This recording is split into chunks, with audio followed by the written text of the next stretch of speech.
एक मित्र ने पूछा है, जसपाल लाना जी ने, वो जो पिछली वीडियो उनके कमेंट पर बनाई थी, ये वीडियो उसका ही सेकंड पार्ट है। इसमें उन्होंने भी कमेंट किया है और गिरीश जी ने भी किया है, नंद कुमार खोबरागड़े जी ने भी किया है कि लंबी उम्र तक कैसे स्वस्थ जिया जाए। तो इस प्रश्न का महत्व एक तरह से मनुष्य के जीवन में सर्वाधिक रहता है, क्योंकि हर व्यक्ति लंबी उम्र व एक निरोग शरीर के साथ जीना चाहता है। और सभी मित्रों से निवेदन है कि वीडियो थोड़ी लंबी हो जाएगी, लेकिन अंत तक देखें तो बहुत सी चीज़ें आपको इस विषय में मिलेंगी। और इस विषय पर मनुष्य जाति में बहुत पहले से ही एक तरह से अनेक खोजें की जाती रही हैं। और भारत में आयुर्वेद प्राचीन समय से एक तरह से एक सर्व स्वीकार्य पद्धति रही है इस लंबी उम्र वाले मामले में। और आयुर्वेद का तो अर्थ ही है कि आयु का विज्ञान। और निसंदेह आयुर्वेद एक तरह से एक ज़बरदस्त पद्धति है, परंतु इस जगत में कोई भी विज्ञान अपने आप में एक तरह से परिपूर्ण नहीं होता है और मनुष्य की सभी बीमारियों का सही समाधान नहीं करता है। सभी चीज़ों के कुछ अच्छाइयाँ होती हैं, कुछ कमियाँ भी होती हैं। और इसका एक दूसरा कारण भी होता है कि मनुष्य सिर्फ शरीर ही नहीं है, मन भी है, और उसका होना ही एक तरह से मनोशारीरिक है। उसमें मन नाम का जो तत्व है वो अति संवेदनशील है और जटिल है और हमेशा बदलता रहता है, साथ ही साथ शरीर को भी प्रभावित करता रहता है। और सभी के मन व शरीर भी बिल्कुल ही अलग अलग होते हैं और उम्र के साथ भी दोनों बदलते रहते हैं। तो इन्हीं कारणों से कोई भी एक पैथी सभी शारीरिक व मानसिक एक तरह से समस्याओं का समाधान नहीं कर सकती है। और इन्हीं सभी बातों के कारण अब विश्व के बुद्धिजीवी जो इस क्षेत्र से जुड़े हैं एक होलिस्टिक पद्धति पर काम कर रहे हैं, होलिस्टिक वे ऑफ लाइफ, यानी ऐसी पद्धति जिसमें आवश्यकता अनुसार, स्थिति अनुसार किसी भी पद्धति का लाभ लिया जा सके। सभी पद्धतियां एक जगह अवेलेबल रहेंगी और उससे सही व्यक्ति को इलाज मिल सकेगा। जैसे कि एलोपैथी, होम्योपैथी, प्राकृतिक आयुर्वेदिक जो है, ये मनोचिकित्सा या और भी इस तरह की और जो है सभी चीज़ें एक ही जगह उसमें रखने की योजना है। लेकिन यह पद्धति तो एक तरह से विकसित होने में काफ़ी समय लेगी। तब तक हमें उसी ज्ञान का लाभ लेना होगा जो कि अब तक के एक तरह से निष्कर्षों व अनुभव से प्राप्त है। और अब तक स्वस्थ व दीर्घायु रहने के लिए एक तरह से कुछ चीज़ें जो नियम या निर्विवाद रूप से कुछ तथ्य एक तरह से प्रतिपादित किए गए हैं, उनके बारे में हमें जानना है, उन्हीं का लाभ लेना है। और वो 5-6 हम उन पर बात करते हैं नंबर वाइज। उनमें पहला होता है एक तरह से हमारा जेनेटिक्स। उसके बारे में हमें थोड़ी जानकारी ज़रूरी होनी चाहिए, यानी हमें अपने शरीर के साथ उसी तरह से व्यवहार व देखभाल करनी चाहिए जैसा कि वो हमें अपने माँ बाप से, पूर्वजों से मिला है। उसमें हमारी ऊंचाई है, स्वास्थ्य है, हमारा पतला मोटा होना है, इस तरह की बहुत बातें हैं। और उनमें हमें ज़्यादा एक तरह से वो कुछ नहीं करना चाहिए, क्योंकि कुछ वो हैं उनमें कुछ ज़्यादा किया भी नहीं जा सकता। ज़्यादा छेड़छाड़ करेंगे तो और गड़बड़ हो जाएगी। और इसी तरह हमें कुछ बीमारियां भी जेनेटिकली मिलती हैं, उनको भी हमें एक तरह से स्वीकार करके ही उनका इलाज करना चाहिए। और इसके ऊपर तो जेनेटिक्स के एक बहुत बड़ी संस्था विश्व स्तर की, उसमें सभी देशों के लोग हैं, वो काम भी कर रही है। बड़ा प्रोजेक्ट है ह्यूमन जीनोम प्रोजेक्ट, और उसमें बहुत प्रगति भी हुई है। उनमें जीन सिंथेसिस भी कर लिए गए। लेकिन ये सारी बातें तो एक तरह से शुद्धतम यांत्रिक ही होंगी भविष्य में सिद्ध कभी, जबकि वैज्ञानिकों का ये पूरा हो जाएगा सपना कि भाई मनचाहा इंसान बना सके। लेकिन ये फिर भी सारी की सारी एक तरह से यांत्रिक ही रहेंगी, क्योंकि मनुष्य यंत्र नहीं है, यंत्र भी है और चेतना भी है, मन भी है, तो ये ज़्यादा कामयाब नहीं होने वाली। और अभी तक सिर्फ 2 ही ऐसी चीज़ें मिली हैं जो हमारी जेनेटिक्स को बदल सकती है, जीन्स को बदल सकती है। कुछ प्रमाण मिले हैं वैज्ञानिकों को, उनमें एक तो है हार्मोन थेरेपी। हार्मोन का प्रभाव पड़ता है, लेकिन वो पूरी तरह विकसित नहीं, उसके उतने ही रिस्क भी हैं। और दूसरी एक और चीज़ है जिस पर पाया गया है कुछ चीज़ों में, प्रमाणों में, कि मेडिटेशन जो है वो भी पूरी तरह हमारे जीन्स को बदल देता है। और सच में वही एक तरह से कारगर विधि भी है, लेकिन उस पर हम अभी यहाँ ज़्यादा बात नहीं करेंगे। तो थोड़ा सा हमने जेनेटिक्स के बारे में जाना एक तरह से, और फिर दूसरी चीज़ आती है हमारी भोजन, जो कि एक तरह से सर्वाधिक महत्वपूर्ण घटक है हमारे स्वास्थ्य का, दीर्घायु का। और हमें इस विषय पर बहुत ही एक तरह से संवेदनशीलता के साथ ही अपने शरीर की रुचि व आवश्यकता के हिसाब से ही अपने भोजन का चुनाव करना चाहिए, उसके एक तरह से नियम बनाने चाहिए, क्योंकि हमारा शरीर एक यंत्र है, वो नियमों के हिसाब से ज़्यादा अच्छी तरह काम करेगा। और जो भी वो मांगे उसके अनुकूल ही हमें अपने भोजन को लेना चाहिए, और कुछ वैज्ञानिक तथ्यों से भी हमारा भोजन मेल खाता हो तो वही खाना चाहिए। ये थोड़ा सा हमारे अपने शरीर के हिसाब से हमें इस पर अपने अनुभव से ही इस पर अपने निष्कर्ष या अपने निर्णय लेने चाहिए। और इस विषय में बहुत से प्रयोग भी हुए हैं, बच्चों पर भी हुए हैं। और इस विषय में ज़्यादातर आजकल विश्वस्वरूप राय जी जो हैं डॉक्टर चौधरी के नाम से, उन्होंने इस बारे में बहुत कुछ रिसर्च की है, बहुत चीज़ों को सामने रखा है। रिसर्च चीज़ तो पहले से ही थी वो सारी, लेकिन वो कभी सामने आती नहीं, क्योंकि डॉक्टर कोई बताता नहीं, उन्हें ज़रूरत नहीं, न उन्हें इतना उनके पास समय है, न उनका इसमें कोई इंटरेस्ट है। उनका तो सिर्फ अपने उसमें ही इंटरेस्ट है, अपने बिजनेस में। तो वो चीज़ें सारी उन्होंने सामने रखी हैं, जो रिसर्च में आया, वैज्ञानिक तथ्य पाए गए हैं, उन्होंने पूरी तरह रखा है, और उनसे बहुत से लोगों को आश्चर्यजनक रूप से ठीक भी किया है। और बहुत पहले एक वैज्ञानिक प्रयोग किया गया था एक बड़े हॉस्पिटल में, लगभग 40 साल पहले। वो ये हुआ था कि एक बड़ी लंबी टेबल पर बहुत से फल, सब्जी, भोजन सब तरह के रखे गए, और बीमार बच्चों को कहा गया कई दिन तक लगातार कि उनमें से जो उनको पसंद आए वो उसको खाएं, उठाएं। और इसी तरह फिर उनकी वीडियोज ली गई, उन सब बच्चों पर एक तरह से नंबर थे, टैग थे, कि वो पता लगे किस बच्चे ने क्या खाया है, और फिर उनकी बीमारी से उसका वो किया गया तालमेल। तो उसमें यही पाया गया कि जिन बच्चों को जो बीमारी थी और उस बीमारी में जो चीज़ें लाभ करती हैं, जो केमिकल्स लाभ करते हैं, वो सब उन्हीं फलों में थे जो उन्होंने खाए। यानी एक तरह से उनकी कहो, दिल ने कहो, उन्हीं चीज़ों को खाया और उनको लाभ भी एक तरह से मिला।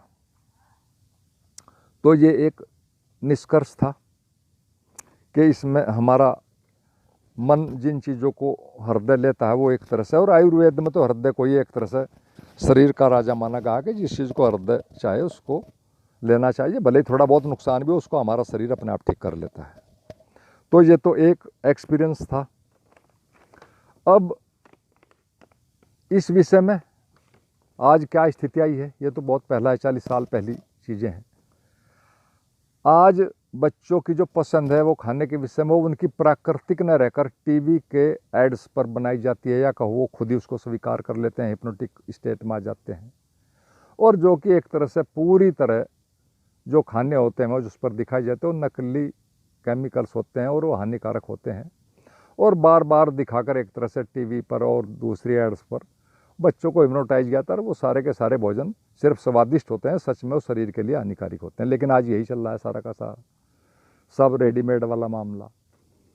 तो भोजन के विषय में तो और भी पिछले 60-70 सालों में अनेक रिसर्चेज हुए हैं, लेकिन वो बातें सामान्य व्यक्ति तक आती ही नहीं, डॉक्टर बताते नहीं, और इसलिए वो वहीं के वहीं रह जाती हैं। और जो चीज़ों का जिनका प्रचार प्रसार होता है वही सारी की सारी खाई जाती हैं। और मल्टीनेशनल कंपनियां बहुत पैसे वाली हैं, उन सब के अपने संगठन हैं, वो एड्स के द्वारा ही अपनी सारी चीज़ों को एक तरह से अपने लाभ के हिसाब से ही उनको करती हैं। तो इस विषय में हमें थोड़ा डॉक्टर राय की, विश्वरूप राय की जो वीडियो जो भी देखनी चाहिए, डॉक्टर जमाल खान है इसी तरह के वो भी व्यक्ति हैं, उनकी भी वीडियोज़ देखनी चाहिए बहुत। वो भी कैंसर पर करते हैं भोजन के द्वारा ही सारी चीज़ें। और ये दोनों ही डॉक्टर और भी कई इस तरह के लोग हैं, वो बहुत अच्छी बातें बताते हैं, साइंटिफिक सारे रिसर्चेज को, उन पर एक्सपेरिमेंट भी करते हैं। इनकी वीडियोज़ देखनी चाहिए, और उनकी 1-2 वीडियो तो इतनी महत्वपूर्ण है कि वो आपको ज़रूर देखनी चाहिए। मैं उनके लिंक भी डालने की कोशिश करूँगा डिस्क्रिप्शन में। तो ये तो यहाँ दूसरी बात हमारे भोजन की हो गई संक्षेप में। एक फिर तीसरी चीज़ भी आती है जिसे हम सभी जानते हैं कि हमारी फिजिकल एक्सरसाइज हमारे शरीर को, हमारे स्वास्थ्य को कैसे एक तरह से ठीक ठाक रखती है। और बड़ी सीधी बात है कि हमारा शरीर एक यंत्र है और उसका सीधा संबंध हमारे मन से है। अतः उसका प्रतिदिन हम उपयोग करेंगे एक कम से कम मिनिमम मात्रा में, तो उससे हमारा मन भी स्वस्थ रहेगा। वो भी ये बार बार सारी चीज़ें वैज्ञानिक उनमें जो रिसर्च में पूरी तरह पाई गई हैं कि हमारा कितना फ़र्क हमारे मन पर पड़ता है एक तरह से इनसे, एक्सरसाइज से। और बड़ी सीधी बात है कि हमारे पूर्वज जिनसे हम आए हैं वो प्राचीन काल में शरीर के द्वारा ही अधिकतम कार्य करते थे। जंगलों में रहकर शिकार के पीछे दौड़ना, भागना, जंगली जानवर से बचने के लिए। और वो सारी की सारी जो चीज़ें हैं एक तरह से संक्षेप में हमारे जीन्स के द्वारा ही हमारे बुजुर्गों से हम आ चुकी हैं। तो हमें अपने शरीर से तो काम बिल्कुल लेना चाहिए डेली, किसी न किसी मात्रा में। हम चाहे योगासन करें, प्राणायाम करें, वो सभी चीज़ें लाभदायक हैं। और इनमें सबसे बढ़िया तो एरोबिक एक्सरसाइज होती है, जो अनेक रिसर्चों में पता चला है, यानी जिससे कि फेफड़ों में ज़्यादा से ज़्यादा ऑक्सीजन जाए, जिसमें कि दौड़ना सर्वश्रेष्ठ है। जो दौड़ नहीं सकते वो जॉगिंग करें और इस तरह की एक्सरसाइजें करें, वो सर्वश्रेष्ठ हैं। और दूसरी चीज़ें भी अपनाई जा सकती, वो भी इतनी बेहतर हैं दौड़ने से। डांसिंग है, स्विमिंग है, और बुज़ुर्गों के लिए टहलना है। तो ये सारी, पैदल चलना दी बेस्ट है। तो ये तो सब हमें अपनी उम्र के हिसाब से, अपनी अवस्था के हिसाब से ही करनी चाहिए। और प्रकृति में कुछ समय ज़रूर रहना चाहिए। ये हमारी फिजिकल और मेंटल हेल्थ के लिए एक तरह से बहुत ही बेहतरीन चीज़ है। रिसर्च चीज़ में ये सारी चीज़ें आई हैं कि कुछ समय प्रकृति में रहना भी स्वास्थ्य के लिए बड़ा श्रेष्ठ है। तो ये भी बात होगी। फिर हम एक चौथे उस पर आते हैं टॉपिक पर, या चौथे जो हमारा कारण है स्वस्थ रहने का, लंबा जीने का, और वो एक तरह से सबसे ज़्यादा महत्वपूर्ण है। वो है हमारा लाइफ स्टाइल। उसको समझना और उसको फिर बदलना। पिछले एक तरह से 50-60 वर्षों में मनुष्य का जीने का ढंग पूरी तरह बदल गया, हम सब जानते हैं। जो बुजुर्ग लोग हैं अच्छी तरह जानते हैं। और इस साथ ही साथ, उसके बदलाव के साथ ही हमारे लाइफ स्टाइल के नई नई बीमारियां भी अस्तित्व में आ गई हैं और बहुत बड़ी मात्रा में बढ़ गई हैं। जैसे कि cancer, BP, sugar, heart attack, सब सर्वाधिक आजकल हार्ट अटैक से मर रहे हैं लोग, पूरी दुनिया में भी और हमारे इंडिया में भी। और मानसिक बीमारियां बहुत आ गई। और इन बीमारियों का जो एक तरह से मुख्य कारण है, जो कि अनेक अध्ययनों में सामने आए हैं, और 90% बीमारियों का जो कारण है सच में वो हर तरह से पाया गया है, तनावपूर्ण जीवन। और सभी बीमारियों का एक तरह से यही 90% का यही आधार कहीं न कहीं गहरे में पाया जाता है जब रिसर्चेज की जाती हैं। और इसके भी मानसिक भी, इसके वो भी एक तरह से दो बड़े कारण हैं जो कि हमें एक तरह से जानना बड़ा ज़रूरी है। पहला तो यह कि प्रचार माध्यमों के द्वारा, सोशल मीडिया के द्वारा अनावश्यक व गलत जानकारी हमारे मन में भरी जाना। और उसमें सबसे बड़ा रोल होता है हमारे एक तरह से फार्मा कंपनियों का, क्योंकि वो बहुत आर्थिक रूप से भी और अपने हर तरह से मीडिया से काम लेने के उसमें भी पैसा देकर वो इसमें पूरी तरह सक्षम है। और ये सारी गलत जानकारियाँ अंदर जो भरी जाते हैं, फिर हमारा इम्यून सिस्टम एक तरह से गड़बड़ा जाता है। तो पहली तो बात ही यह समझने की। और मैं जो कुछ बातें आपको बताने जा रहा हूँ इस विषय में, वो आपने अगर समझ ली पूरी तरह ध्यानपूर्वक, तो आप फिर पूरी तरह समझ जाएंगे कि ये जो 90% मनोशारीरिक बीमारियाँ क्यों हैं और ये क्यों, किस तरह से हमारी उम्र कम करती हैं। पहली बात है कि हमें जो शरीर मिला है वह अपने पूर्वजों से मिला है। इसके अंदर उनकी कुछ गहरी व दृश्य बातें, उनकी आदतें, उनके जीने का ढंग चला है। जैसे कि अभी हमने ऊपर भी जिक्र किया, हम बार बार पढ़ते हैं कि वो जंगली जानवरों के डर में हमेशा जीते थे, हमेशा अपने को असुरक्षित महसूस करते थे। और चोर, डाकू, लुटेरों से भी अक्सर उस वक्त आदिवासी जीवन थे, वो रहते थे त्रस्त। यानी उनका जीवन एक तरह से खतरों से भरा था। और जब भी कोई जानवर आता है, कोई खतरा आता, तो उनका शरीर दिमाग के द्वारा आदेश पाते ही, दिमाग दो ही आदेश उनको देता था और वो उसका उनका शरीर पालन करता था। और वो सीधा है कि या तो लड़ो या भागो, फाइट और फ्लाइट। और वो वैसा करते भी थे। उसमें कोई समस्या नहीं थी। और फिर जानवर गया, समस्या गई, खतरा गया, फिर वो आराम से कुछ समय के लिए अपना शरीर भी रिलैक्स और उनका मन भी रिलैक्स, सब कुछ बात समाप्त हो जाती थी। फिर जब समस्या आती थी तो तभी उसका उपयोग होता था एक तरह से। तो होता क्या था उस टाइम, जो चीज़ हम तक आई चलकर, यानी कोई डर आया, कोई खतरा, शरीर को आदेश मिला और हाथों पैरों में उस आदेश के हिसाब से ऑटोमेटिक हमारा ऑटो नर्वस सिस्टम खून भेज दिया और फिर उसका उपयोग हुआ, दौड़े भागे वो, और फिर बात समाप्त हो गई कुछ समय के लिए। लेकिन अब पूरी स्थिति उल्टी है। अगर आप इसे समझ गए तो सब समझ गए। अब जीवन में समस्याएं तो हमेशा रहती हैं, पहले भी थी, पहले और तरह की थी, अब आज हैं तो हमेशा रहेंगी। तो कुल बात यह है कि आप उसे कैसे समझ कर लेते हैं। आज जानवर तो कोई आता नहीं, दो और समस्याएं, जैसे बेरोजगारी समस्या है, उसमें बहुत से लोगों को नौकरी नहीं मिलती, तो ये एक वो भय है, एक चिंता है, ये एक तरह के जानवर की तरह ही है। अब इसमें हमारा सारा सिस्टम शरीर का गड़बड़ा जाता है, हम उसको समझ नहीं पाते। हालांकि इसमें बहुत से लोग उसको शांतिपूर्वक समझकर अपना नौकरी न मिली कोई और व्यवसाय कर लिया, शांति से सोच समझ कर निकाले, और बल्कि दूसरों को नौकरी देने लगे। अत्यधिक पढ़े लिखे लोगों को नौकरी देने पड़ लोग भी आजकल तो। और फिर कुछ न बात को नहीं समझे, भाग्य को कोस कोस कर मानसिक बीमारियां पैदा कर ली, शारीरिक बीमारियां पैदा कर ली। और सच है कि आज के युग में कोई जानवर तो आता नहीं, वो स्थितियां तो सारी गई, लेकिन हमारा मन और शरीर का जो सिस्टम है, मोमेंटम है, जो कार्य प्रणाली, वो ज्यों की त्यों है। अब हमारे अंदर डर हैं, सब तरह के तनाव हैं, भविष्य की एक तरह से असुरक्षा के भाव आते रहते हैं सब में ही। कोई बीमारी ना हो जाए उसका डर आता रहता है, फिर लोग क्या कहेंगे हमारे किसी काम पर, उसका डर आता है, हमारी सफलता है, सफलता के बारे में, हम कहीं गरीब न रह जाएं, दूसरों की नकल करना चाहते हैं, ईर्ष्याएं हैं। तो बहुत तरह की सारी चीज़ें एक तरह से हमारे मनोवेग हैं, जो सिर्फ मन में ही होते हैं, बाहर सच में कहीं नहीं होते। और इनकी वजह से ही गलत जो एक तरह की सूचनाएं वो हमारे शरीर को पहुंचती रहती हैं।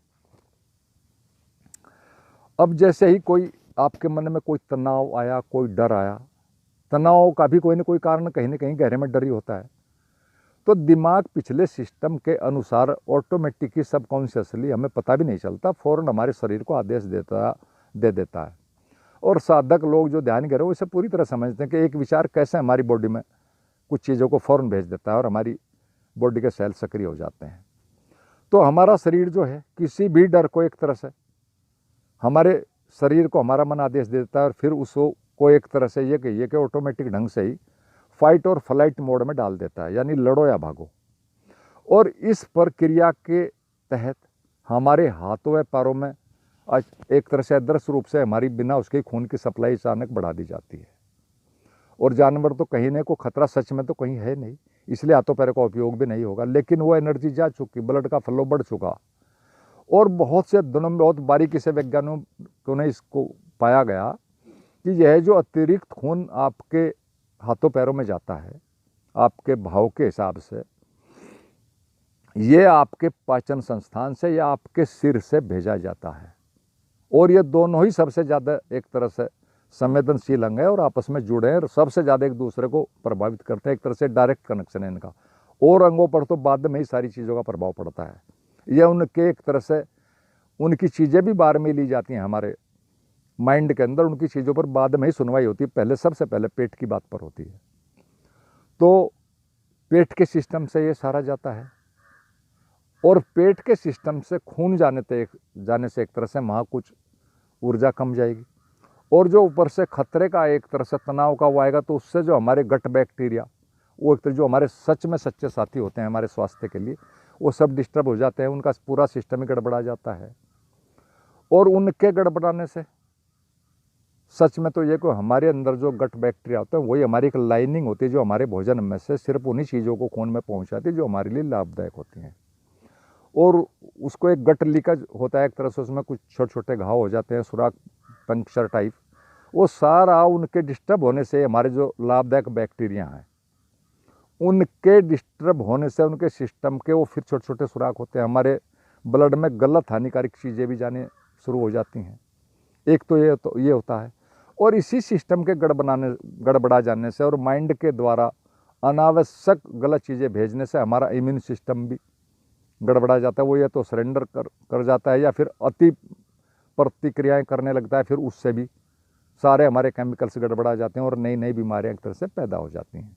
यानी ये सारी चीज़ें मैं हर वक्त हमें एक तरह से ये जो अनावश्यक विचार चल रहे हैं हमारे मन में, जिनका सच में हमें ज़रूरत भी नहीं है, सारा का सारा हमारा सिस्टम एक तरह से गड़बड़ा जाते हैं। और इसी के चलते ही जब हमारा ब्रेन का ब्लड भी वहाँ जाएगा तो ब्रेन में खून जाने से भी एक तरह से चेतनता में कहो एक तरह से या सही सही निर्णय लेने में, सोचने समझने में कमी आ जाती है और हम एक तरह से फिर गलत निर्णय लेने लगते हैं, जल्दबाजी में एक तरह से कहो या तनाव की स्थिति में कहो, और फिर स्थिति और भी जटिल हो जाती है। और सारी बीमारियां जितनी मानसिक होती हैं जो शरीर पर आती हैं वो सारी इन्हीं के कारण होती है। मस्तिष्क फिर एक तरह से गलत सूचनाओं के उससे कार्टिसोल हार्मोन होता है या एड्रेनलिन होते हैं जो लोग जानते हैं मेडिकल साइंस के, उनको फिर ज़्यादा भेज देता है हमारे खून में और फिर उससे और भी नई नई जटिलताएं पैदा हो जाती हैं और फिर सारा सिस्टम ही एक तरह से मिसअंडरस्टैंडिंग की स्थिति में आ जाता है लंबे समय तक और फिर ये बीमारियां धीरे धीरे हमारे सारे सिस्टम को एक तरह से गड़बड़ कर देती हैं। और ये सारा मात्र विचार मात्र से ही होता है और कुछ भी नहीं, सच में तो कहीं कुछ होता नहीं और न सारे विचार हमारे लिए लाभदायक हैं। तो ये बात तो वैसे एक तरह से बहुत लंबी चौड़ी है, मैं तो थोड़ी आपको ये बताई हैं और पूरी तरह प्रमाणित है, बहुत बारीक चीज़ें हैं, वो डिटेल में बहुत लंबा है, उसमें जाने की कोई ज़रूरत भी नहीं हो, तो एक तरह से मेडिकल लाइन की बातें हैं। मैंने तो आपको इसके थोड़ा सा साधारण शब्दों में बता दिया और आगे इस विषय में कुछ बताऊंगा। और यह सब सारी गड़बड़ी सिर्फ हमारे मन मस्तिष्क द्वारा ही चीज़ों को गलत ढंग से लेने से होती है और बात सच में कुछ होती नहीं। और अगर ये तो अच्छा है कि सारी हमारे मन की नहीं चलती, अगर सारी उसकी चले तो हमें जीने ही ना दे। कुछ नेचुरल सिस्टम हमारे अंदर बहुत अच्छे अस्तित्व ने पैदा किए हैं, कहो प्रकृति ने पैदा किए हैं।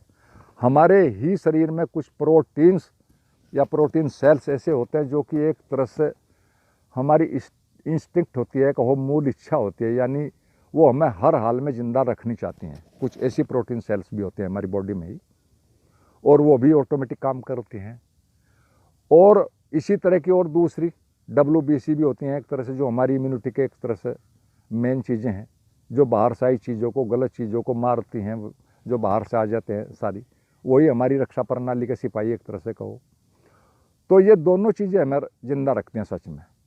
और ये WBC इतनी शक्तिशाली होती हैं एक तरह से, अपनी बुद्धिमत्ता के दम पर उनके काम करने का ढंग इतना बुद्धिमत्तापूर्ण है कि वो अपने से एक तरह से 100 गुने शक्तिशाली बैक्टीरिया वायरस को भी आराम से मार सकती हैं।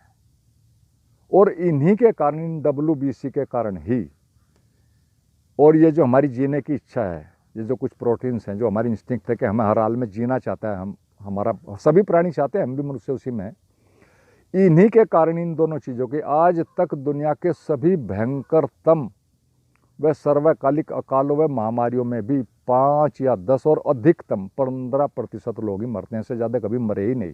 5 या 10 ही मरते हैं, अकाल हो चाहे महामारी हो, सारे आंकड़े भी चाहे उठाकर देख ले जाएं तो ये सब मिलता है। आज कोरोना का पूरा झूठा हुआ हम सब जानते हैं।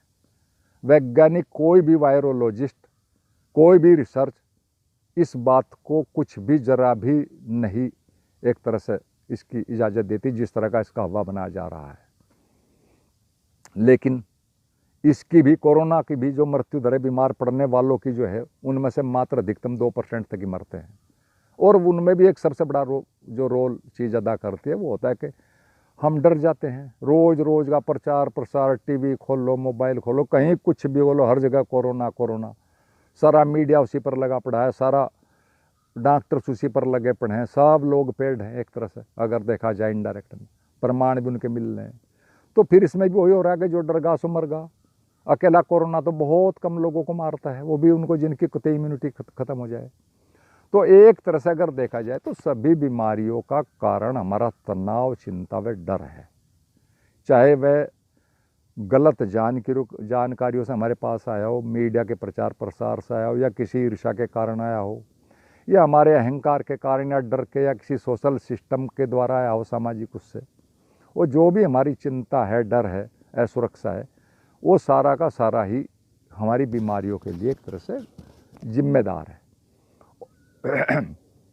और यदि हमारा एक तरह से आत्मबल मजबूत है तो हम आराम से बीमारी को भगाना ही नहीं, भगा तो सकते हैं, वो तो शरीर करता ही है दृश्य रूप से, बल्कि अपने आत्मबल के दम पर असंभव जैसे कार्य भी हम कर सकते हैं। इस तरह की घटनाओं से दुनिया के साहित्य एक तरह से भरा पड़ा है। मैं आपको 2-3-4 बातें मोटी मोटी बताता हूँ। विदेशों में घटनाएं घटी हैं। एक बच्चा कार के नीचे अचानक आ जाता है, कार का ड्राइवर ब्रेक लगाता है और पहिया उसके ऊपर चढ़ जाता है और कार रुक जाती है। तभी कोई साइड में कोई खड़ा है, कोई इमोशनल आदमी भावुक किस्म का, वो आता है और फ़ौरन उस गाड़ी को उठा देता है और बच्चा थोड़ा सड़क कर बाहर निकल जाता है और फिर गाड़ी नीचे। अब एक गाड़ी 15-16 या जितने भी क्विंटल की होगी, एक अकेला व्यक्ति एक साइड से उठा देता है। ये सारी चीज़ें ऑन रिकॉर्ड है और फिर बाद में उससे कहा उसको हिला भी नहीं पाता। इसी तरह की और कहानियाँ। एक गांव में एक व्यक्ति अपने खेत में ट्रैक्टर चला रहा है, उसकी 2 बेटियां भी पास में खेत में काम कर रही हैं, लेकिन किसी कारण से अचानक ट्रैक्टर पलट जाता है और वो आदमी भी साथ में दब जाता है, चिल्ला रहा है। और फिर वो दोनों बेटियां दौड़ कर आती हैं और उस ट्रैक्टर को ही उठाकर पलट देते हैं। कमाल की बात है, जो कम से कम ट्रैक्टर 15-17 कुंटल का होता है। तो ये सारी इस तरह की घटनाएं हैं। और अभी अभी मैं आपको एक ताज़ी घटना रिमाइंड कराता हूँ, आप सबने पढ़ी भी होगी, मित्रों ने सुनी होगी। एक पिछले इसी साल मई में हुआ है, इसमें लॉकडाउन के अंदर ही, एक ज्योति कुमारी नाम की एक लड़की है। उस कोरोना काल में ही वो 15 साल की है, अपने पिता की हेल्प के लिए गुरुग्राम में आई है, बिहार से रहने वाले हैं। और फिर वो लॉकडाउन कुछ लंबा चल जाता है, उन्हें अपने घर जाना है, बिहार में कोई साधन नहीं है। उस लड़की के पास सिर्फ एक साइकिल है, पिता के पैर में कोई खराबी नहीं, वो साइकिल चला सकता है, न ढंग से चल सकता है, और उन्हें घर जाना जरूरी क्योंकि लंबे लॉकडाउन लग गए, कुछ इस तरह की स्थिति बन गई थी, आप सबने पता है। और बिहार में उनका घर वहाँ से लेकर पूरा 1200 किलोमीटर पड़ता है। और उस लड़की ने अपने पिता को साइकिल पर बैठाकर 7-8 दिन में पूरा सफ़र पूरा किया है। और मई के महीने में क्या, गर्मी में एक दिन रुकी नहीं है, 7-8 दिन लगातार चली है। और उनकी हालत आप खुद ही अनुमान लगा सकते, जिनके पास सिर्फ साइकिल है, उनकी आर्थिक स्थिति कितनी अच्छी रही होगी, उनके खाने का क्या सिस्टम रहा होगा। लेकिन वो लड़की 15 साल की 150 किलोमीटर गर्मी में प्रतिदिन चलाती है और अपने बाप को वहीं ले जाती है बिहार में। ये सब चीज़ों ने सुनी, बड़ा आश्चर्य की बात, पर यह अभी की ताज़ी घटना है। तो इस तरह की घटनाएं बहुत होती रहती हैं और इतिहास में तो अक्सर इस तरह ने इस तरह की बड़ी बड़ी अजीब व असंभव जैसी कार्य किए हैं इस तरह के। और उसका एक बड़ा कारण भी होता है, वो मैं आपको अपने ढंग से बताता हूँ कि स्त्रियाँ एक तरह से इमोशनल होती हैं, वो हृदय में जीती हैं, तर्क के चक्कर में ज़्यादा नहीं पड़ती, और उसी में ही एक तरह से वो अपनी शक्ति का काफ़ी ज़्यादा वो उपयोग कर लेती हैं। उनका हृदय सीधा काम करता है। और आयुर्वेद में भी हमारे शरीर का जो राजा है, एक तरह से उसको हृदय को ही माना गया है। तो इसके अतिरिक्त भी ये जो मैंने अभी बात बताई, एक और अभी की मैं ताज़ी बात आपसे बताता हूँ, आप उसको देखना, उसकी वीडियो मैं आपको सेंड करूँगा। अभी कुछ समय पहले ही, कुछ महीनों पहले ही, एक 4th स्टेज की कैंसर की लड़की पूरी तरह ठीक हुई, एक डॉक्टर साहब के व्यवहार कारण, उनका मैंने ऊपर नाम भी लिया है। वो सिर्फ विश्वास के दम पर हुई है और भोजन, जैसा उन्होंने बताया, जिन डॉक्टर की मैंने अभी पूरी बात की, और वो पूरी दुखी अपनी वीडियो में मैंने देखी है। और फिर किस तरह डॉक्टर जमाल खान, जिनका दिल्ली में है अपना कैंसर का हॉस्पिटल, उनके द्वारा, भोजन के द्वारा, कुछ छोटी मोटी दवाई के द्वारा वो किस तरह इम्यूनिटी का इलाज करते हैं, वो पूरी तरह ठीक हुई है। उनकी सारी वीडियोज़ देखी हैं। विश्वरूप राय चौधरी की तरह के ही वो भी हैं। और उन्होंने भी दोनों ही डॉक्टरों ने कितने मरीज इस तरह के ठीक हुए हैं। आपको भी इन दोनों की वीडियो जरूर देखनी चाहिए। और भी कई इस तरह के डॉक्टर जो एक तरह से मानवीय आधार पर ही काम करते हैं, उनकी वीडियोज भी आपको देखनी चाहिए। तो अब मैं आपको ये बताता हूँ सारा कि ये सब कैसे होता है, जो कि बहुत सी रिसर्चों के बाद पाया गया है। सिर्फ वो बातें, हालांकि भौतिक तल से ही वैज्ञानिक अपने आंकड़े देते हैं, बात तो कुछ उससे भी आगे की है, हमारे सूक्ष्म शरीरों की, लेकिन उसको हम छोड़ते हैं। हम सिर्फ शरीर के तल पर ही बातें करते हैं। और पाया ये गया है कि यदि आपके पास कोई बड़ा उद्देश्य है, और जो कि आपके दिल के पास है, यानी आप उसे पूरी तरह इमोशनली जुड़े हैं, हृदय से चाहते हैं, यानी कोई बड़ा उद्देश्य है आपके दिल के पास है, उसे पूरी तरह चाहते हैं, और उसके पूरा करने के अलावा आपके पास कोई विकल्प भी नहीं है, सिर्फ एक ही विकल्प बचा है और कोई विकल्प भी नहीं है।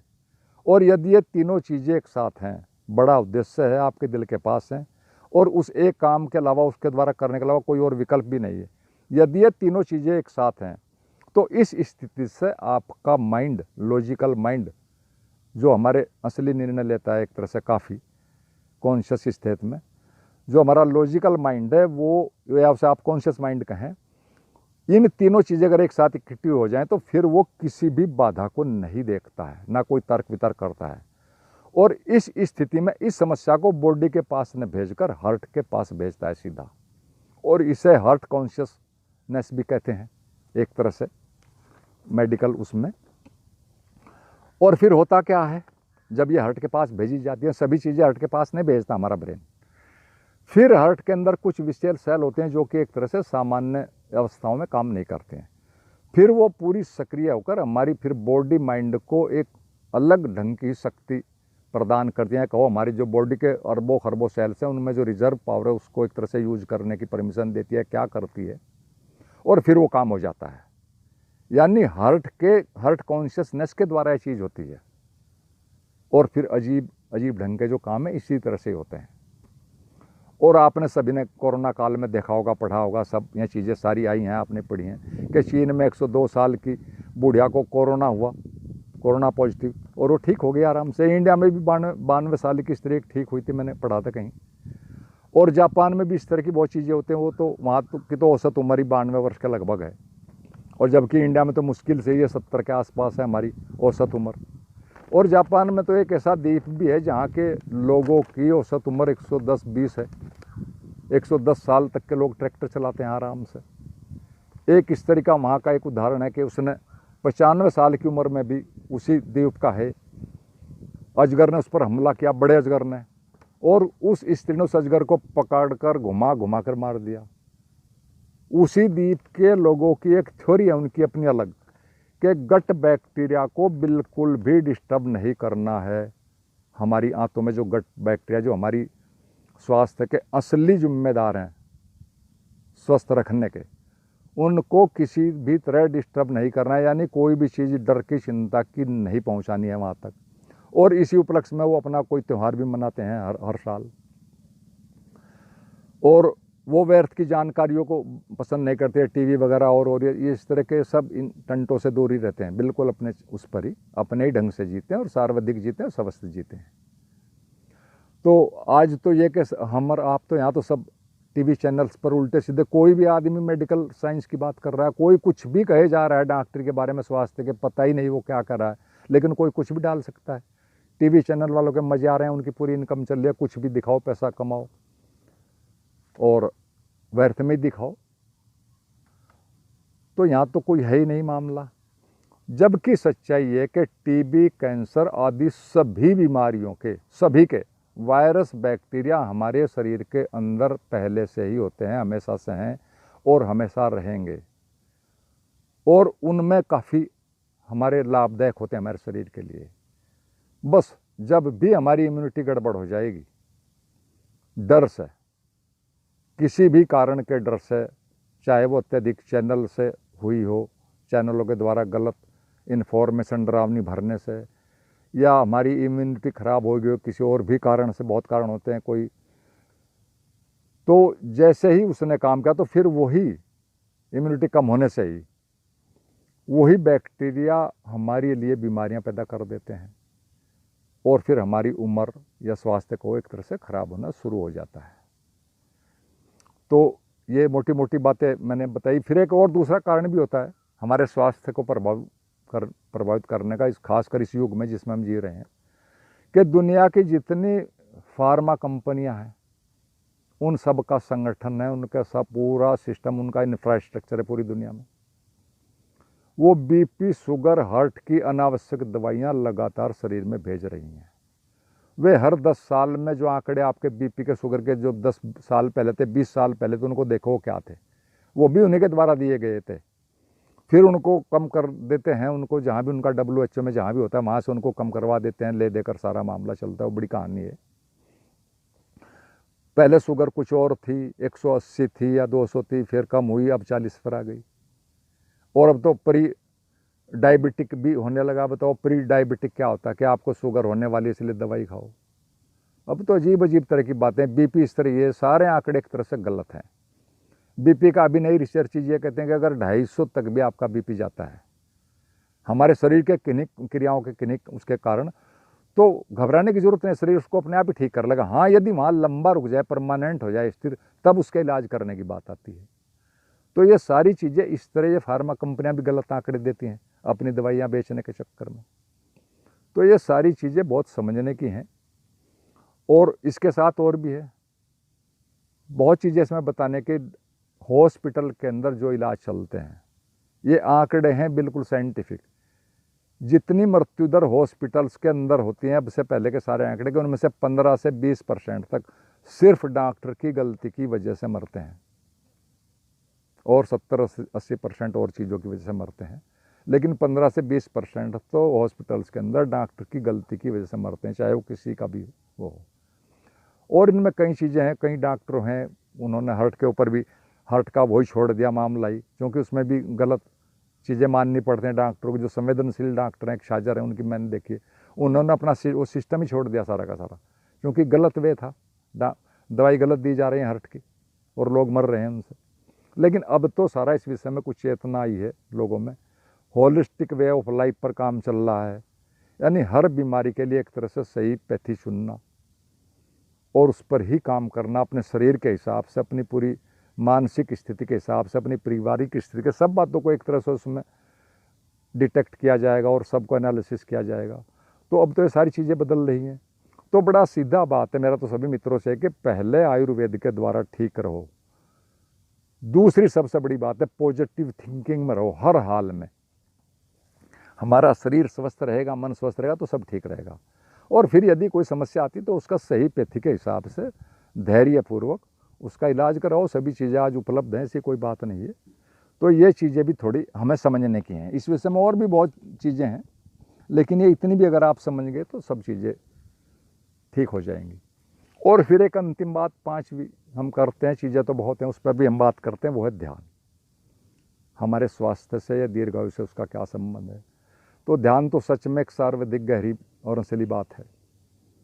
हम अपने शरीर में पूरी तरह इसके द्वारा शरीर में ही आते हैं, शरीर में ठहरते हैं, शरीर में ही रहते हैं। शरीर की हर चीज़ का हमें पता चलता है, बाहर नहीं घूमते कहीं कल्पनाओं में, बेमतलब की चीज़ों में। मन शांत होता है, हम अस्तित्व से जुड़ जाते हैं, हमारा मस्तिष्क सही काम करता है और सूक्ष्म चीज़ों को भी देखने समझने लगता है ध्यान की अवस्था में। और एक तरह से हमें सीधा अस्तित्व से ही फिर ऐसी ऐसी समस्याओं का सबका समाधान, मार्गदर्शन मिलने लगता है। और इसमें ध्यान की उसमें ही शरीर मन की शक्तियाँ बढ़ जाती हैं, हम सब जानते हैं जो लोग करते हैं। वैज्ञानिक स्तर से सारी चीज़ें प्रमाणित हैं। IQ बढ़ जाती है, आपकी लाइफ स्टाइल एक तरह से पूरी तरह बदल जाता है। फिर आप जो भी करोगे ये चाहोगे परिस्थिति के हिसाब से ही करें आप कुछ भी, लेकिन आप चेतन रूप से अपने मालिक होगे। अपनी चीज़ों को, अपने काम को, अपनी आदतों को कहीं पर भी रोक सकते हो, ये चला सकते हो। और यही एक तरह से यही बात चेतनता कहो होती है, या अवेयरनेस होती है, या होश का बढ़ना कहो, ये असली चीज़ होती है हमारे लिए। और फिर यदि इसी लाइन में ध्यान वाली में पूरा कोई श्रम करता है, पूरी तरह से चलता है, समय देता है, तो फिर एनलाइटनमेंट भी घट सकता है, कोई बात नहीं, उसकी भी पूरी संभावना है। और अस्तित्व तो एक तरह से जो ध्यानी लोग हैं उनकी अजीब अजीब ढंगों से मदद करने लगता है।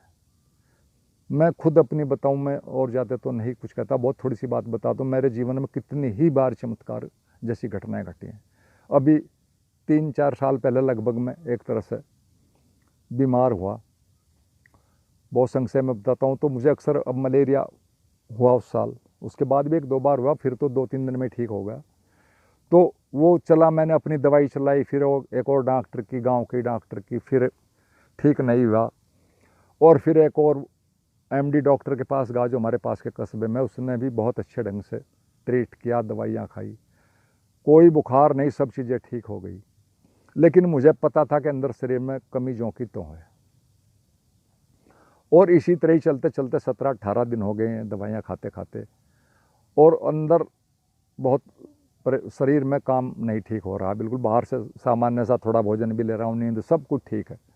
तो जब 17-18 दिन हो गए तो मुझे थोड़ा सा फिर मेरे माइंड में हुआ, घर वाले कहने लगे कहीं और बड़े उसमें दिखाएंगे कहीं हॉस्पिटल में। तो उसी दौरान मैंने रात को सिर्फ इतना ही किया, अपने जब मैं सोने जा रहा था तो मैंने सीधी सीधी अस्तित्व से बात की, अपने मन में ही साफ कहा कि देखो जो करना है करो, या तो ये बुखार उतार दो, जो भी अंदर फॉल्ट है बुखार वाला, बाहर भले रीडिंग में ना आ रहा हो, कितना रीडिंग में आता ही नहीं था, या तो इसको उतार दो या बिल्कुल मार दो, लेकिन ड्रामा बिल्कुल नहीं चलेगा। मैंने थोड़ा सा अपना टाइट मूड में कहा, और कई बार हुआ, मैं कभी कभी कर देता हूँ 2-3 बार, वो हमेशा उसका रिजल्ट आता है। तो मैंने ये किया और फिर थोड़ी देर बाद ही मैं सो गया कि या तो बुखार को उतार दो या फिर मार दो, ड्रामा बिल्कुल नहीं चलेगा। और फिर मैं थोड़ी देर बाद सो गया। फिर सुबह जैसे मेरी 5 बजे के लगभग आँख खुली, तो खुलकर मैं पूरी तरह होश में भी नहीं आया, जागा भी नहीं था। अचानक मेरे दिमाग में कोई जैसे हल्की सी आवाज़ आई, फुसफुसाहट सी, कि वो एक दवाई है, उसको मैं पहले भी लिया रखा, पिरालिफिन, कि पिरालिफिन ले लो। और बस इतने ही कहा और कुछ नहीं, बात ख़त्म। मैं फिर जागा, फिर दिमाग सोचने लगा कि ये तो मैंने दवाई पहले भी ली थी शुरू में, पिरालिफिन 2 गोलियाँ, लेकिन चलो जब कहा तो फिर। और फिर मैं गया पास में ही, वहाँ हमारे छोटे छोटे मेडिकल हैं गाँव में 2-3, वहाँ से वो 2 दवाइयाँ 2 गोलियाँ लाया, 5 रुपए की आती थी। हालांकि अब तो उनको सरकार ने पता नहीं क्यों बैन कर दिया, और उनकी कीमतें भी बड़ी मुश्किल से मिलते हैं, वो ही 60-70 रुपये तक जा ली। तो जैसे ही मैं गया, वो 2 गोली ले आया और नाश्ते के बाद ले ली, और 2 घंटे बाद ही ठीक होएगा, और शाम तक तो पूरी तरह ठीक। और वो फिर बात कई साल तक कुछ नहीं। तो अब क्या कहें इसे, दवाई मैंने वो पहले भी ले ली थी, हालांकि उसको 2-3 बार रिपीट भी करना चाहिए, लेकिन मैंने रिपीट तो नहीं किया था, वो एक ही बार ली थी। जो भी हुआ मुझे नहीं पता, लेकिन मैं पूरी तरह ठीक हूँ। और इस तरह की और भी बहुत बार घटी है मेरे जीवन में चमत्कार, और सबके जीवन में घटते हैं। जो लोग अस्तित्व में विश्वास रखते हैं, भरोसा रखते हैं, ये सारी चीज़ें होती हैं। तो मित्रों, इस वीडियो को तो यहीं पर समाप्त करते हैं। कुछ चीज़ें साफ़ हुई होंगी, फिर अगली वीडियो में भी थोड़ी बातें करेंगे। ये विषय तो बहुत बड़ा है और इसमें बहुत कुछ रहेगा, लेकिन तो फिर कभी बातें करेंगे। अगली 3rd पार्ट में भी मैं कुछ बातें करूँगा। कोई मित्र चाहे कुछ भी कमेंट करके पूछ सकते हैं, और अच्छे लगे हैं तो इसको लाइक शेयर सब्सक्राइब ज़रूर करें चैनल को। और आप मुझे डिस्क्रिप्शन में भी देख लें, फ़ोन पर कुछ बात करना चाहें कर लें। सभी लोगों ने मेरी बातों को सुना, वीडियो लंबी हो गई उसके लिए धन्यवाद, और अंत में सभी मित्रों को मेरा प्रणाम।